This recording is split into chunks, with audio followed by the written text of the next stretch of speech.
24-25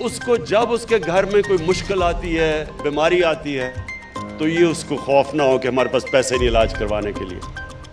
تو میں آپ کو ایک ریاست مدینہ کی لوگ بات کرتے ہیں، کیونکہ ان کو زیادہ تر لوگوں کو سمجھ نہیں ہے ریاست مدینہ کی، اس لیے ہم نے رحمت للعالمین اتھارٹی بنائی ہے تاکہ اپنے بچوں کو بھی پتہ چلے، ہمارے یوتھ کو پتہ چلے، ہمارے ہر لوگوں کو پتہ چلے کہ اصل میں سیرت نبی کیا تھی، وہ کتنا بڑا دنیا کی تاریخ کا انقلاب آیا تھا جس کو ہم ریاست مدینہ کہتے ہیں۔ اس میں ایک پوائنٹ آپ کو سب کو سمجھنا ہے کہ جب نبی صلی اللہ علیہ وسلم نے ریاست مدینہ اس کی سربراہی سنبھالی تو مسلمان غریب ترین تھے، زیادہ تر تو لوگ ہجرت کر کے آئے تھے، کچھ بھی نہیں تھا ان کے پاس، لیکن اس کے باوجود کہ غربت کی انتہا تھی، انہوں نے تب فیصلہ کیا کہ ہم اس کو ایک فلاحی ریاست بنائیں گے۔ انہوں نے یہ فیصلہ کیا کہ ریاست ذمہ داری لے گی اپنے کمزور لوگوں کی،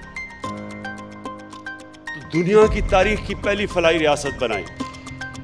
اب پوائنٹ یہ ہے کہ جو ریشنلٹی ہے یا عقل تو یہ کہتی ہے کہ آپ کو تب فلاحی ریاست بنانی چاہیے جب آپ کے پاس پیسے ہوں۔ ہاں جی، اسکینڈینیویا میں بڑے پیسے ہیں ان کے پاس تو ان کی بہترین فلاحی ریاست ہے، لیکن مدینہ کی ریاست میں تو پیسے نہیں تھے۔ تو اللہ ہمیں جب ہم اس کو اسٹڈی کرتے ہیں تو اللہ ہمیں کیا بتا رہا ہے کہ پہلے آپ ایک ریاست میں انسانیت لے کے آتے ہیں، پھر اس ریاست کے پاس پیسہ آتا ہے۔ جو ریاستیں انتظار کرتی ہیں، ہم تو کب سے انتظار کر رہے ہیں، 74 سال سے انتظار کر رہے تھے کہ پاکستان میں جب پیسہ آئے گا تو ہم اس کو فلاحی ریاست بنائیں گے۔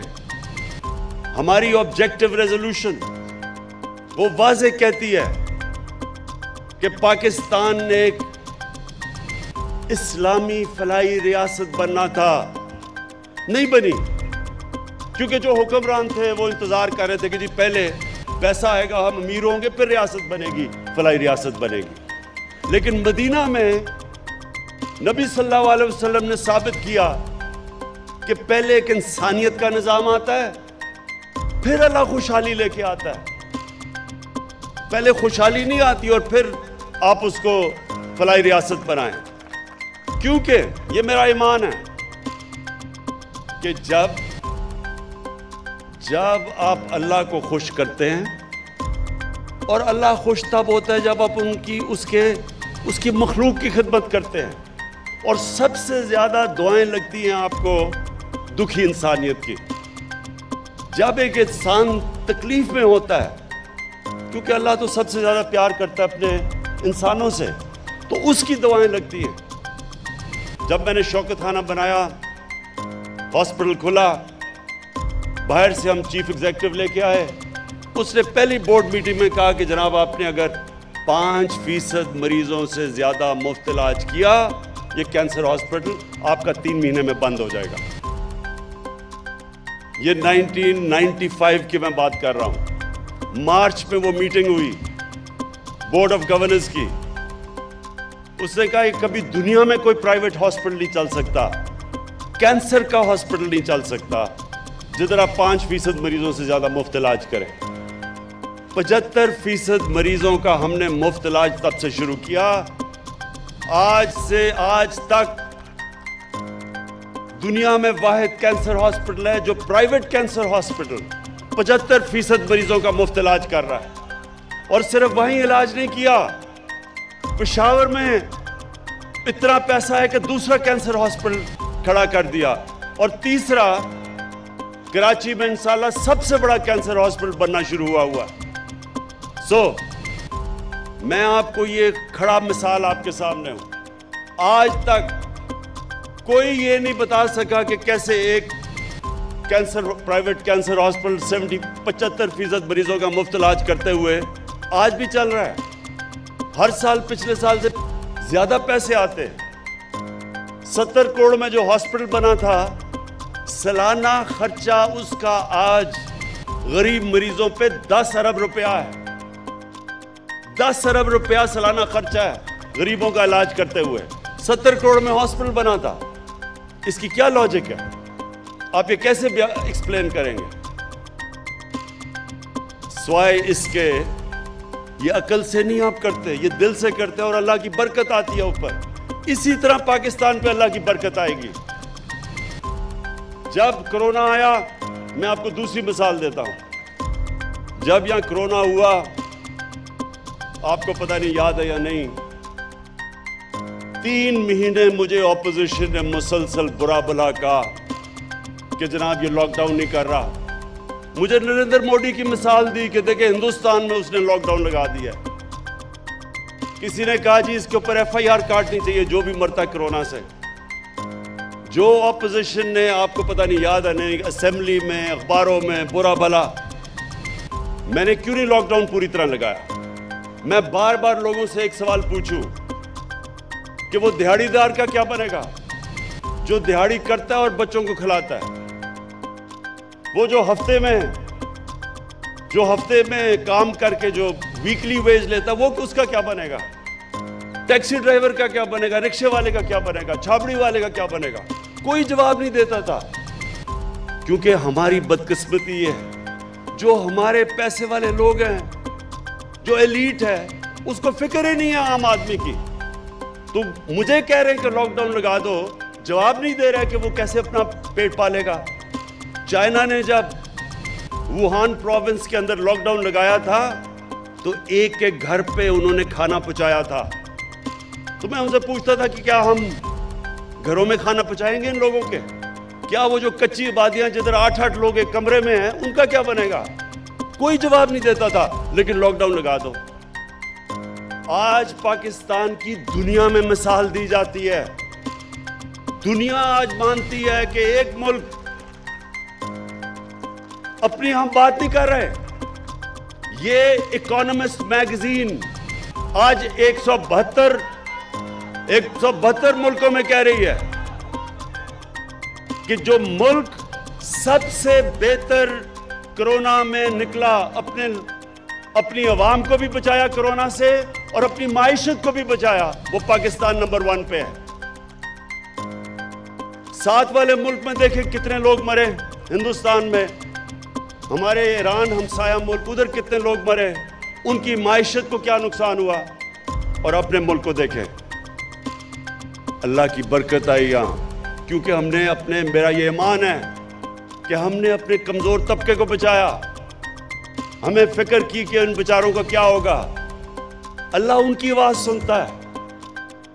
اور انشاءاللہ یہ جو آج ہیلتھ کارڈ لانچ کیا ہے, ڈاکٹر یاسمین, میں آپ کو اور خاص طور پہ عثمان بزار آپ کو اس لیے خراج تحسین پیش کرنا چاہتا ہوں کہ جب میں نے آپ کو کہا کہ سارے خاندانوں کو آپ ہیلتھ کارڈ دیں گے تو دونوں کو شروع میں بڑا جھٹکا پڑا. 440 ارب روپیہ 3 سالوں میں خرچ کرنا ہے انہوں نے. 440 ارب روپیہ کہ اس ملک کی تاریخ میں کبھی نہیں سوچا کسی نے. اور یہ عثمان بزدار کا, کیونکہ مجھے پتا ہے یہ اس علاقے سے آتا ہے جو سارے پنجاب میں سب سے زیادہ غربت وہاں ہے. یہ سمجھتا ہے کہ ان گھروں میں کیا گزرتی ہے جب ایک گھر میں بیماری آتی ہے. اور ڈاکٹر یاسمین, آپ نے تو خیر دیکھا ہوا ہے, تو میں آپ دونوں کو آج خراج تحسین پیش کرتا ہوں کہ 440 ارب روپیہ 3 سال میں ہیلتھ انشورنس پہ خرچ ہوگا. یہ کوئی تصور بھی نہیں کر سکتا تھا. لیکن یہ صرف ہیلتھ انشورنس نہیں ہے, یہ ایک ہیلتھ سسٹم ہے. اب پرائیویٹ سیکٹر آئے گا, ہاسپٹل بنائے گا. دیہات کے اندر, چھوٹے قصبوں میں جدھر ہاسپٹل نہیں, صرف گورنمنٹ ہاسپٹل ہے, وہ ڈاکٹرز نہیں جاتے. ڈاکٹرز اس لیے نہیں جاتے کیونکہ چھوٹے غریب علاقوں کے اندر ڈاکٹرز نہیں جاتے, وہاں خالی پڑے ہوتے ہیں basic health unit, district hospitals میں ڈاکٹرز نہیں. اب پرائیویٹ سیکٹر آئے گا کیونکہ سب کے پاس ہیلتھ کارڈ ہوگا. غریب سے غریب بھی اپنا جا کے علاج کروا سکے گا.